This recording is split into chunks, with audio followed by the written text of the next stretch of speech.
Imagine going to a doctor's office and the moment you walk in, he doesn't know why you're there.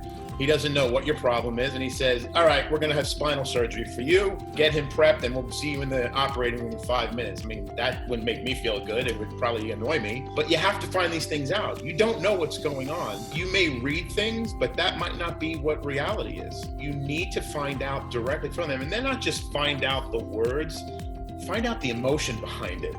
You know, if you touch on a subject and they kind of gloss over it, that's one thing. If you touch on something and they really sit up and you start hearing the pain like this, that could be a problem that if you can solve and you can just take your time and figure it out with them still in charge of the whole process, you're now selling. So listening is the biggest component. I mean, you know, you're trying to make people comfortable and then get to the root of a problem. I always dial it back to a conversation you're having with anybody in your life.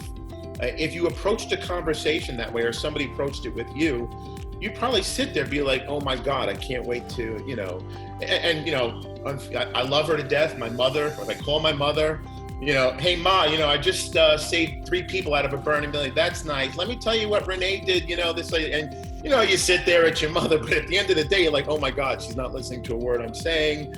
And she said, so what's new? Anything happened? You know, it's like, you know, think about that in a sales process. You know, we're trying to make people comfortable. We're trying to make them come out and be honest with you and give honest, open communication so that you can get to the root and then figure out if you can do something for them. And even more important than listening is that not understanding something, ask a question and then listen.